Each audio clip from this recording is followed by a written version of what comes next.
In this video, I want to quickly go over the terms and symbols that are used in the water balance equation, or actually used in hydro to describe any flow of water. So I'm going to start off with two sort of possible scenarios. One is when we're looking down, let's say this is a map and that's north. So we're looking at a map view here, okay? I want to consider one in case where we have sort of an arbitrary region where the boundaries are not specified as just, they could be political boundaries, for example. And the second possibility is where I define my boundaries so as to enclose a watershed. In cross section, this is what this would look like. So this is the land surface, just to show you that it's the land surface. There's a tree, and I'm arbitrarily going to be defining my boundaries here, my horizontal boundaries sort of at the edges there. If this were a watershed, then remember that my boundaries are now defined to be ridges. So my cross section would look like this. Again, this is a cross section just to show you that there's the trees, and my boundaries go right at the peak of the ridges to ensure that the only surface water flows into or out of our watershed come through the single stream which is draining it here to the south in the map view. Okay, so in a general case that we don't have that, and we can have surface flows all across the boundary in any position. So what are the inputs and outputs then? What are the symbols we use and the terms we use to describe inputs and outputs of water? So first of all, input would it be the largest source of input is precipitation falling from the sky. I'll do all the inputs, the water flows in red. We could also have evaporation from surface bodies of water, or evapotranspiration, which is evaporation from plants. We commonly link that as ET. In real cases, we can't actually distinguish T from E, so we call it ET in a place where there's plants. We have, in addition now, in general, we could have surface water flows either into or out of the region here. I'll call that Q sub S. Those are surface water flows. We could also have overland flow, OF, water flowing along the surface, not within a channel. Stream flow flows within a channel, Q sub S. Overland flow is just sheet flow across the surface, and that can go in or out of the watershed. And then we could have groundwater flowing into or out of, I'm sorry, not the watershed, the region here. Everything above here, just a general region. That can be adding or taking water away from our region. Now, it's important at this point to maybe comment on where does the bottom of this region lie? And the answer is that it's going to occur at some depth where there is essentially no flow, no internal movement of water via groundwater. And that depends on the size of the pores. It depends on how connected the pores are. And it largely depends on how deep we are. But more or less, if we get to a depth of maybe about 1 kilometer or so, below that depth, although water may be moving, it's moving so slowly that really we're not concerned with it. So in general, we kind of consider the depth of most regions to be about, I'll just put about 1 kilometer. That can be quite a bit less than that in many cases, and in rare cases we need to consider something deeper. And those would be the general flows, and the general flows into or out of a general region. Now, if we restrict ourselves to a watershed, remember why we did that, the flows across the boundary here are much simpler. We have precipitation going in, we have evapotranspiration going out, and then we have no overland flow or no channel flow across the boundaries except for that one channel flow, that one stream flow, which is easiest shown here in the map view, going out of the watershed. Now I'm properly calling this a watershed, or a catchment, or a drainage basin. They all mean the same thing. This is just an arbitrary region.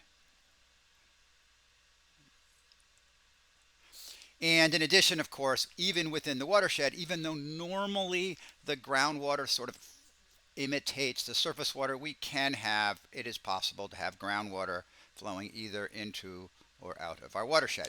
So these terms here, P, ET, Q sub S, G, OF for overland flow, those are the main terms that describe water flow across the boundaries of some kind of region, whether it's a watershed or otherwise. Okay, I now want to describe additional flow mechanisms that generally occur within a region that don't generally cross the boundaries, but are of interest when we're studying the movement of water within a region, be it a watershed or otherwise. And here I've shown a cross section with the tree, and once again we've got precipitation coming down like this. Now that precipitation can just fall right to the ground, or it can encounter a tree or some kind of vegetation. And when that's the case, we distinguish between precipitation, which goes right through the tree or vegetation all the way to the ground. We call that through flow. And vegetation which gets intercepted on the tree and sort of gets stored up here in something we call canopy storage. So the water's stored either permanently or not permanently, but for a short while or a long while in the leaves and branches of the tree, and eventually that water actually in many cases will not only be stored but then eventually evaporated right back to the sky. Some other precipitation that hits the tree but doesn't flow right through it may get captured by the branches and follow along all along the branch network by surface tension and then eventually flow down the stalk of the tree, the trunk of the tree, and we call that stem flow. So stem flow is that part of precipitation that gets directed to the ground by adhering to the surfaces of vegetation. So for example, if we're sitting underneath a tree and we notice water running down the trunk of the tree, that's stem flow.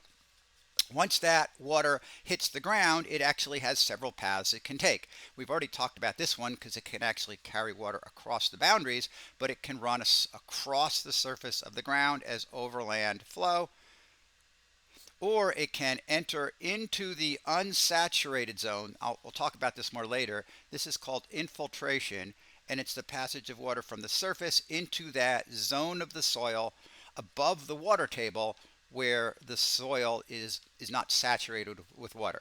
This little upside down triangle here marks the water table, and again we'll talk about this more later, but it basically is a surface that separates out a region of the subsurface where the pores have some air in addition to water, and below the water table there is no air, so the pores are entirely saturated with water. So water that enters from the surface into that this is called the soil zone. I'll just write soil zone, and this is the groundwater zone. Water that enters from the surface, crosses from the surface into the soil zone, that is called infiltration. When it finally, if it does, across the water table and enters into the groundwater zone, we call that recharge. It's also called percolation in Europe. We'll use the term recharge in this class. Water which travels horizontally within the soil zone is called interflow. And now let me just continue this drawing a second. So now I've got a stream over here. Water that enters the stream from the groundwater zone is called base flow. And for the purposes of understanding what happens to watersheds during a rainfall event, this is interflow. There's an I there. Sorry about that. Interflow. The combination of interflow and overland flow, which enters a stream relatively rapidly, is called stream runoff. So that the stream flow here, the amount of water in the stream, remember that's Q sub S, has to equal the sum of the stream runoff, which is the water that gets to the stream rapidly, plus the base flow, which is the water that gets to the stream slowly. Let's see, are there any other terms that, we also should also probably include this. There might also be some puddles that accumulate. This is called depression storage. Just water that's stored temporarily, perhaps in a depression. It might end up being evaporated. It might end up being infiltrated into the soil. That's possible. Let's see. And I think I've got all the main water flows that occur within a region that direct water to and from streams. So the final thing I want to do here is talk about the meaning of the term runoff, RO, because it has sort of two different meanings in hydro. From the perspective of the stream itself, we've already described what it is. Runoff represents the water that gets to the stream quickly. So the stream runoff, I'll just call that stream runoff, would equal the sum of overland flow, water which flows along the surface and gets to the stream rapidly, plus interflow, the much smaller amount of water which flows horizontally relatively rapidly towards the stream. In contrast to runoff, we have water which gets to the stream slowly, which is, so this is all fast. We have base flow, which gets to the stream slowly. So we can say that for the watershed then, for a watershed, this is typically where we use this, we can say, let's just write this like this, inputs and outputs to a watershed. The input would be precipitation for a watershed. Inputs are precipitation, outputs are always evapotranspiration and stream flow. I'm going to put plus or minus groundwater here, which is often neglected, but sometimes we have to consider it. And that stream flow is composed of base flow plus stream runoff, which itself is composed of overland flow and interflow. So typically, when we think about a watershed, and we're trying to keep track of from so a different perspective here, sorry, is that when we're trying to think of a watershed, we consider runoff for the whole watershed to be the sum of, let's just call this total runoff from a watershed, will be the water that is not evapotranspirated away, but represents the water that can be used for something like agriculture, will equal the sum of the stream flow, which is